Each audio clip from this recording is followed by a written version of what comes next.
கேரளாவில் நிலச்சரிவால் பாதிக்கப்பட்ட முண்டக்கை பகுதியில் அமைக்கப்படக்கூடிய தற்காலிக இரும்பு பாலம் 2:30 மணிக்கு பயன்பாட்டுக்கு வரவுள்ளது. தொடர்பான கள விவரங்களுடைய நிகழ்ச்சிய சிறப்பு செய்தியாளர் ரகுவரன், இந்த பாலம் எந்த அளவுக்கு முக்கியத்துவம் வாய்ந்தது? இது பாலம் முழுமையாக செயல்பாட்டுக்கு வந்தால் இதுபோன்ற மீட்பு பணிகள் உடனடியாக தொடங்கும்.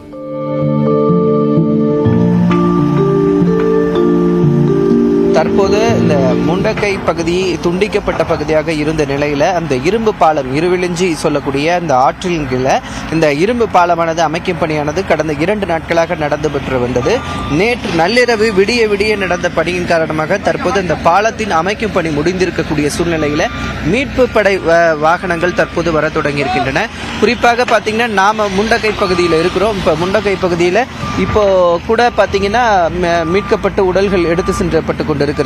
அது மட்டும் இல்லாமல் இந்த பகுதியில தற்போது வாகனங்கள் வர தொடங்கி இருக்கின்றது. கடந்த 2 நாட்களாக யாருமே வர முடியாத பகுதியாக இருந்த இந்த முண்டக்கை பகுதியில் தற்போது ஜேசிபி வாகனங்கள் அனைத்தும் வர தொடங்கி இருக்கிறதன் காரணமாக தற்போது இந்த ரெஸ்கியூ ஆபரேஷன்ஸ்லாம் தொடங்கி இருக்கிறத பார்க்க முடிகிறது. நீங்க பார்க்கலாம், ஜேசிபி வாகனங்கள் இடிந்து விழுந்த அந்த வீட்டுகளில் யாராவது உடல்கள் சடலமாக இருக்கிறார்களா என்பதனை அந்த ஜேசிபி எந்திரங்கள் கொண்டு பார்த்து வருகிறார்கள்.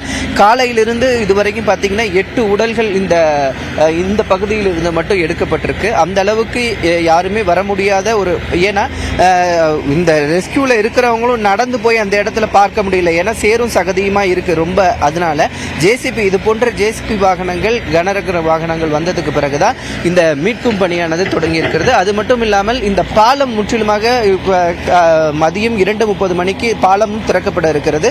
பாலம் திறந்த பிறகு மீட்பு பணி முழு வீச்சு நடைபெறுவதற்கான வாய்ப்புகள் இருக்கு. தற்போது வரை பார்த்தீங்கன்னா சாலை பணிகள் முடிக்கப்பட்டு இந்த முண்டக்கை பகுதி வரைக்கும் சாலை மார்க்கமாக வருவதற்கான ஏற்பாடுகள் செய்யப்பட்டு இருக்கு. ஆனா அதற்கு மேல இருக்கக்கூடிய ஒரு சிறு கிராமம், அந்த கிராமத்தில் தான் முதல்ல இந்த நிலச்சரிவு அந்த பகுதியில் தான் முதல்ல ஆரம்பிக்குது. அந்த இடத்திற்கு வருவதற்கான சாலைகள் எல்லாம் அமைப்பதற்கு நாளை வரை ஆகிவிடும் என்று அதிகாரிகள் தெரிவித்திருக்கிறாங்க. தேவப்பிரியா, தகவலுக்கு நன்றி ரகுவரன்.